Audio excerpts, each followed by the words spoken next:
ṣẹ́yìn náà ti gbọ́ níbi tí àjẹ́ ti ń sá fún gbọmọgbọmọ àfàìmọ̀ kí ìjà má ṣẹlẹ̀ láàrin ààrẹ Tinubu àti Dangote lọ́dún tí a wà yìí. Bàbá Enoch Adébóyè ti sọ̀rọ̀ lórí bí àwọn ọmọ Nàìjíríà yóò ṣe gbé ìgbé ayé ìrọ̀rùn lọ́dún yìí o.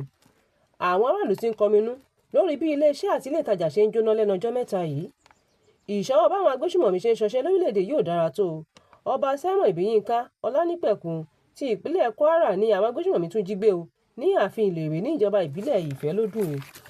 Ẹ gbọ́ kí ló dé tí àwọn ilé ìtajà ṣe ń jóná lópin ọdún. Ìjàmbá iná méjì kan tó ṣẹlẹ̀ ní ìlú Èkó ní Àbẹ́nà ó ti ń fa awuyewuye púpọ̀ lórí ayélujára o. Ohun tó bani nínú jẹ́ kò ju bí ọ̀pọ̀ ẹ̀mí àwọn èèyàn ṣe ń ṣòfò ní ìpínlẹ̀ náà.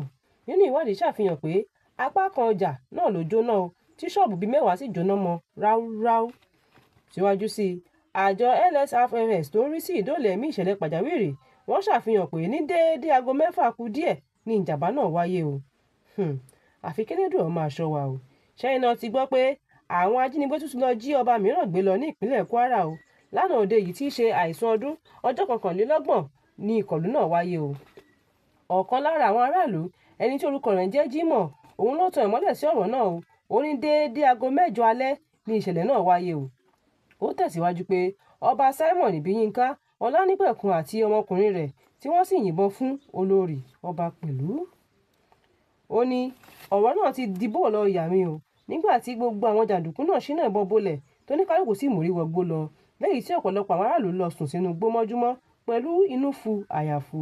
Ó ní òun fi àsìkò yìí rọ ìjọba láti wá dóòlà ẹ̀mí kábíyèsí o nítorí àwọn ò láfọkàn sí ibì kankan tí ìrànlọ́wọ́ lè ti dìde fún àwọn rárá o. Bàbá Enoch Adébóyè ti sọ̀rọ̀ o.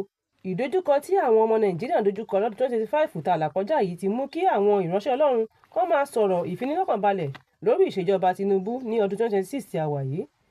A gbọ́ pé àwọn ọ̀rọ̀ tó ń jáde láti ẹnu bàbá Enoch Adébóyè àti àwọn wòlíì jàǹkànjàǹkàn tó sì ń fi ọwọ́ rẹ̀ sọ̀yà pé ètò ọrọ̀ ajé wa yóò yàtọ̀ àti ètò ààbò lórílẹ̀‐èdè Nàìjíríà yóò dúró digbí.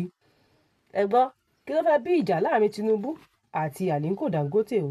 Pásítọ̀ ìjọ Evangelical Spiritual Church ẹni tí orúkọ rẹ̀ ń jẹ́ Primate Ayọ̀délé o òun ló fi ọ̀rọ̀ náà lélẹ̀ pé ìjà kan fẹ́ ṣẹlẹ̀ láàrin ààrẹ Tinubu àti Dangote o lórí ìgbésẹ̀ tí ìjọba Tinubu fẹ́ gbé lọ́dún tó ń bọ̀ yìí. Ó sì ń ṣàfikún ọ̀rọ̀ rẹ̀ pé púpọ̀ nínú àwọn ìsọmọgbé Tinubu yóò fẹ́ gbàbọ̀dè fún. Ó ní kí ààrẹ Tinubu má ṣe fi iná sórí òrùlé sùn rárá o. Àjẹ́ ti ń sá fún gbọmọgbọmọ o. ṣẹ́yìn náà ti gbọ́ bó ṣe lọ ní ìpínlẹ̀ Ondo. A gbọ́ pé àwọn agbébọn tó lé ní 30 ya wọ àgọ́ ọlọ́pàá ti ìpínlẹ̀ Ondo tí wọ́n sì dáná sun ọkọ̀ ọ́fíìsì àti dúkìá olówó iyebíye níbẹ̀ o. Síwájú sí i, lánàá tó jẹ́ àìsùn ọdún tuntun yìí ni ìjàmbá náà wáyé. Ó ṣojú mi kò rí ṣàlàyé pé gbogbo àwọn tó wà láyìíká àgọ́ ọlọ́pàá wọ́n fẹsẹ̀ fẹ́ o nítorí àwọn agbébọn wọn ò mú ọ̀rọ̀ náà ní kékeré rárá nítorí wọ́n sọ iná sí àgọ́ ọlọ́pàá tí gbogbo rẹ̀ sì jóná mọ́lẹ̀ pátápátá. Ó tẹ̀síwájú pé lára àwọn ọlọ́pàá tó wà níbẹ̀ tó jẹ́ obìnrin la gbọ́ pé wọ́n pààrọ̀ aṣọ ìdánimọ̀ wọn lẹ́bàá ọ̀nà tí àwọn aráàlú sì dóòlà ẹ̀mí wọn láti má lè fara gbọ́ ọta ìbọn. Fún àkọ́tún ìròyìn ẹ tẹ̀lé wa lórí ìkànnì Yorùbá Space TV lórí ayélujára Facebook àti YouTube. Tèmítọ́pẹ́ Àzà ló ń jábọ̀ ròyìn sétí ìgbọ́ yín. Ire o.